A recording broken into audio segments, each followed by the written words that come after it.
Ziggy, how important is it to rebound in the stretch after a disappointing defeat to Well, we Colorado? just want to start a new streak. Again, sometimes you get bumps in the road, so that was a bump in the road, and we just got to make sure that's what it was, and get ourselves back out there and get onto a new streak. Zlatan's about Yeah. to reach a career milestone for goals. Having watched him now, how impressed are you with his abilities? Well, obviously he can finish. He knows where the goal is. I mean, he hits as heavy a ball of any guy I've ever seen. You got a taste of that right there, watching him just hit those free kicks and stuff. It's a pretty heavy ball, but he just has great instincts around the goal. And there's not that many players who have scored 500 goals in competitive leagues. And when you look at that as an accomplishment, that makes him one of the very elite players in the history of soccer. What does it mean to you to see him possibly accomplish that this weekend? I mean, I think, well, obviously it means we got one goal in the game. So that's the most important thing it means. But for him to accomplish it for our club, I think is great. It's great for our city of LA. It's great for the Galaxy as a club, that here's an icon of soccer, and he's accomplishing that goal with us, so I think that's something to be proud of and something that always goes into the annals of the club. From a standpoint of this weekend, obviously him scoring a goal is a good thing for us. It means we get one.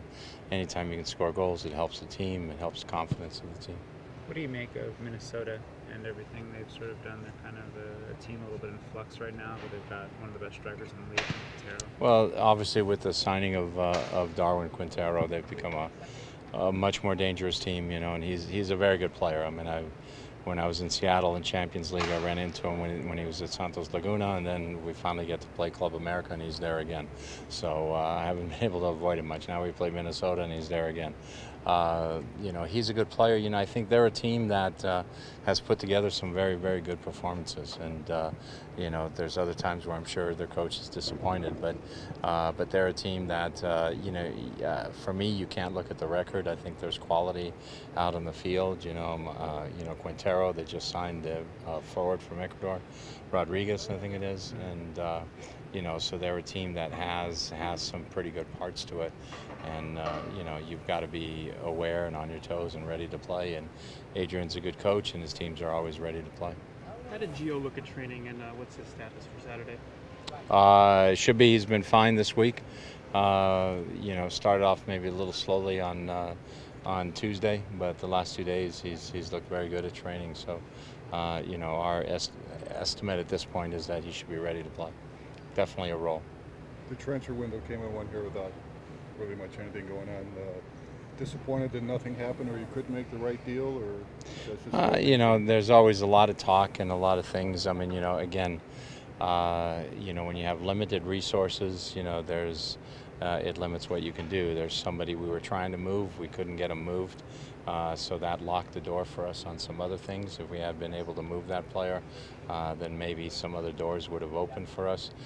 We really don't have a ton of allocation money sitting around. That's why the deal with Portland, for the allocation spot, for some TAM money and GAM was important for us, not even so much for this year as it is for next year, so that we can do some things that are significant. But, the number one thing for me always is not to do something just for the sake of doing something. So everybody says, oh, they did something, but to do something that's meaningful and that's helpful to our club, and that makes sense. There's a lot of teams out there that are very willing to make lopsided trades, but that's not something I want to do.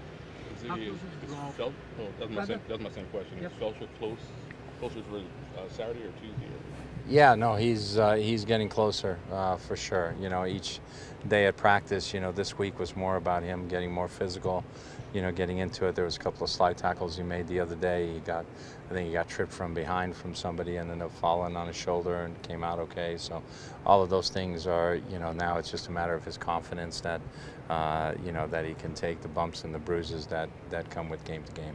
Talk about the defense. Are you more disappointed or frustrated that the defense hasn't been as consistent as you would have liked? just frustrated, I think, a little bit more, you know, because I think there's more quality there than at times that we've shown. And then again, when you look at the goals we've allowed versus other teams, you know, our defensive ranking is not that out of line. You know, there's a lot of teams that are worse defensively than us. But on the same token, I think we allow a good number of shots on goal, and that's something I want to see less on. I never want to see our goalkeeper amongst the top save leaders in the league, you know, because that's not a good thing. But you know, it's just frustration from a standpoint that I think we're better than we've shown, and there's moments in the game where we show that, and then there's other moments where we let down. So it's, for me, it's more been moments and individual errors, and than sometimes even collective defending. A lot of the players have said, have voiced frustrations about that, just sort of saying that, you know, they're kind of getting stuck in doing the same errors. How do you break that record, so to speak? You keep working on it every day. You know, I mean, we worked on it in training. We're working on stepping up to people. You know, there's, you know, incidences when you get backdoored, like on the second goal in Colorado. You know, those are things we talk about, and you try and show guys. You show it to them on videotape. You know, you try and train on it. But at the end of the day, you know, when the game comes, you know, you have to be alert and you have to be ready. And there's just been times where we've lost a little bit of that concentration, and we just need to maintain that concentration. But I think we have guys on the team that are capable of doing that, and it's just a matter of making sure that we get it together. You have most everyone back and healthy. How important is that at this point of the year, kind of coming down the final stretch? Well, it's really important right now, especially this week, you know, with us having 3 games coming up. So, you know, and as you get, you know, the dog days of summer and the heat and everything else, I think having people healthy is a blessing, because you play games and they're fatiguing games. But the other thing that's helpful is you get competition, and you get people competing for positions, and that always brings out a little bit of enhanced desire at key moments and key individuals. What are some of the factors that go into your decision making when considering some of the rotations for this upcoming week? You know, we have, you know, like as a coach right now, I've got lineups drawn up for each of the next 3 games in my mind. But the thing is, you sort of want to take it one game at a time. You get through the first game against Minnesota, and then you decide what you're going to do in game 2. And you sort of watch how the opponent did and how hard their game was, and you know, and their individuals, and you know, who's Colorado going to play in that game on Tuesday, and you look at what you have. And so it's rotation. Is it guys who are competing, are close in position, so maybe it makes sense to play somebody here? You know, is it, what does the opponent bring? Is this something we can take advantage of, playing this guy rather than this guy? All of those are things that you look at, you know, before you make the final decision. Okay, great, thanks.